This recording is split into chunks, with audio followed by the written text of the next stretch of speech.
So TransHuman is the sequel to PostHuman. Yep. Um, Now, my understanding of the terms is that Mm. transhuman comes before posthuman. Yeah. So, how is it that the second book is called Transhuman rather than the first one, and why? Yeah, you're not the first person that said that to me. I've had some readers ask me that question before. Well, people that read the books will understand that there's a reason, but I can tell you as a writer why that was a choice that I made too. And the reason why was because in the books we really are exploring the nature of humanity, in a fun way, hopefully in an action-packed way, but we are exploring it. And in the first book, the attitude is really that once we've changed ourselves in these sorts of ways, once we have immortality, once we have onboard mental computers, we're not human anymore. That, well, there are humans and then there's us and we're something else. We're post-human and we're different. And uh, and so the titles really reflect more of, um, like I guess I would say, an evolving realization that, well, maybe we're not really post-human, just because, we've, because we're changing.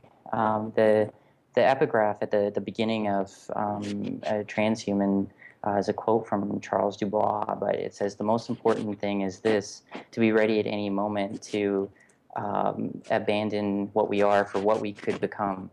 And I think that's a very human concept, and that there's no sin to having nanotechnology. That's just a personal opinion, and it's the opinion of some of the characters, and there's other characters, of course, who disagree, and I try to give all of those different voices a hearing, but but that's what it's about. So it's this idea that we aren't human anymore, and then kind of coming back a little bit and thinking, well, maybe we're still human, and that's why. So that's why I'm reversed on the That terms there that's in very chronological. interesting. I very much like that take on it. It's worth looking into it. Definitely, yeah, I like that. So, is there a third book coming after Transhuman? uh, the reason I laugh a little bit is because I get asked that question a lot, and I think it's really great when one of my readers is asking, is there going to be a sequel to Transhuman? But I think that Transhuman, at least in my, and I know this is a bit of a disappointing answer for those people, but I tried to take Transhuman as far as I could towards the singularity, and I I do disagree with people who think that you can write post singularity.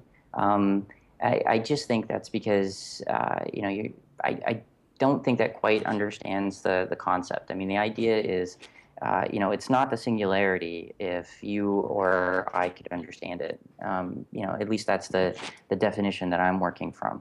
When the singularity comes, I don't think we'll know it came, because it will be, I guess you were saying, that soft takeoff, but sort of like a smooth transition. I think it will be that way anyway. I don't think there will be a day where the government makes us become robots or something like that. I think it'll be. I think it'll be really smooth. And so in Transhuman, I tried to push my imagination right to, a scenario for, what would be, I guess, what you'd call like a hard takeoff, like something, where, to write much more of it or to write a whole other novel, I would have to have augmented my own brain and, have increased my intelligence. So, maybe at some point, though, I don't want to close my mind to it. I do think about it sometimes, and I've thought of, you know, uh, I've thought of sort of scenarios where maybe even that isn't quite the singularity, and we can push it even further. And the good news though for readers is that there will be a prequel though.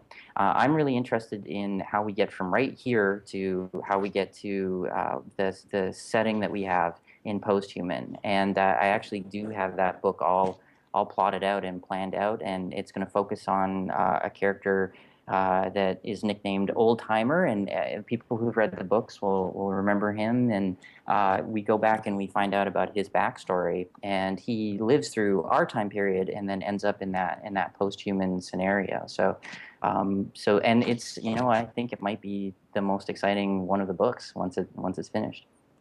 Fantastic. Do we have a working title on it? We do. The working title is Subhuman. Subhuman. Subhuman, yeah, but we'll see. We'll see. I find that I do change my titles usually when I'm writing the books. Fascinating. So, for those of us who would like to follow up on your upcoming work and discover more about your previous work and about yourself, what's the best place to go and get more information? Well, I've got a website, and the website is post-humannovel.com. And if you go to that website, Posthuman is available for free as an e-version of that. And I know people love free stuff, so it's completely available. And in fact, that was just yesterday that I released it for free.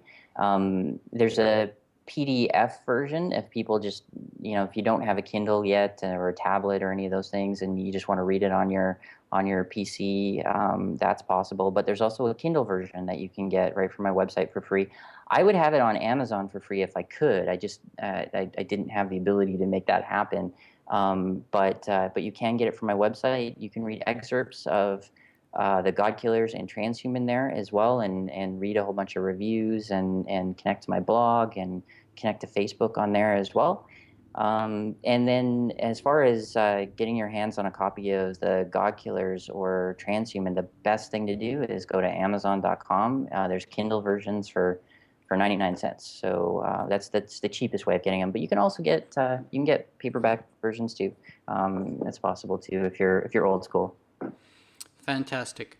So, David, I'd like to close our interview today with the following question.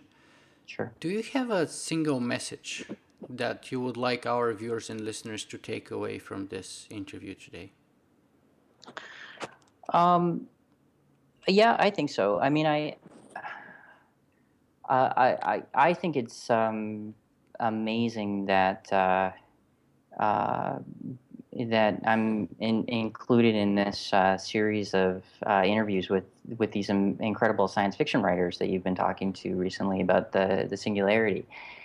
And the message that I would love somebody to take from this isn't so much about the singularity. It's more just inspiration, because my background, my biography. I don't really talk about it too much in public, but I'm a high school dropout, and I also have a master's degree though from the University of British Columbia. I've got up there on the wall behind me, and I've written 3 books, and I've reached an audience, which has been a blast. It's been just so much fun, and so the message I'd love people to take from this is whatever it is that you want to do, whatever your dreams are or whatever your goals are, just keep working towards them, and eventually you'll get there. I might not be all the way there yet, but I feel like I'm getting there. So that's the message I'd love for everybody to take. Fantastic. Thank you very much for being with us here today, David. Thanks so much for having me, Nicola.